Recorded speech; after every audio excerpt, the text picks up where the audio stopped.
A New York City district attorney is asking the state of New York for a special type of DNA testing after a young woman was killed while out jogging. We've told you her story many times. She's 30-year-old Karina Vetrano. Her body found near a running path on August 2nd, but her killer remains at large. 7 days later, officials collected male DNA evidence from her body, but no matches have been found in any database. Last week on December 8th, the DA requested the state run a familial search, it's called, which would look for DNA of male relatives of the killer.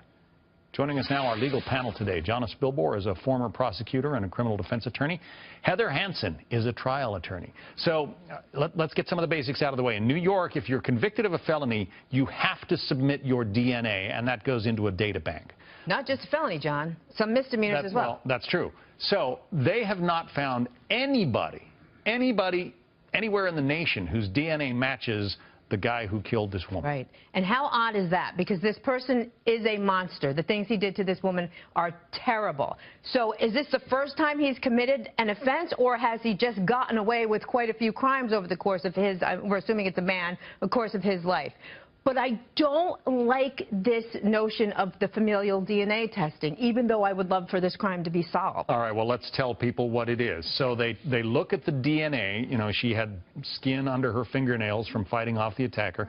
They got the DNA profile. They are able to process that and then compare it to other people who might be family members of the killer. Right, and this has worked. In California, a serial killer who killed 11 people called the Grim Sleeper. Lonnie Franklin Jr. That's right. Gosh, you have a good memory. That person was caught as a result of this type of testing. They test family members. They don't go and arrest those family members. What they do is they question them. They use it as a lead, John, to see whether or not they can actually find the perpetrator of these types of crimes. I agree with Jonna. It is a scary notion, but if it is narrowly tailored, if it is only serious and violent crimes, if it is the last resort when all other investigative options have been exhausted, this can work, and it's certainly a lead that investigators want to be able to follow. We had that video up just a moment ago of Lonnie Franklin Jr. Police had no clue. I mean, there were 10, 11 women dead, maybe more than that.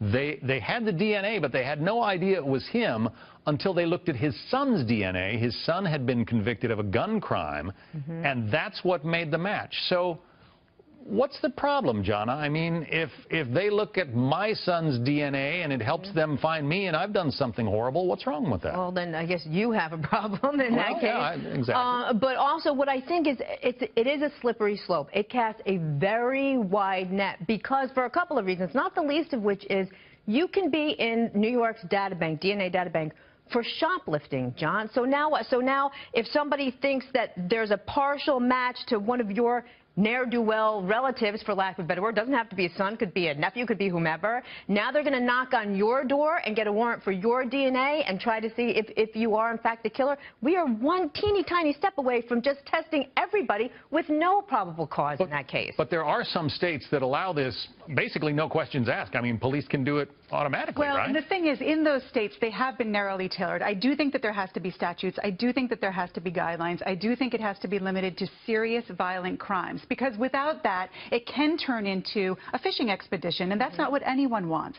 But in situations like this one, where there is a threat to that community, there is someone on the loose who, as Jonna said, may have committed other crimes. If you can narrowly tailor this and have the right maintenance of it to make sure that it's narrowly tailored, I think it's the right thing. Well, and in the Karina Vetrano case, I mean, there is a monster still out there. Killed this woman in broad daylight, essentially on a public jogging path. Brutally. Brutally, especially brutally, and this person is still out there.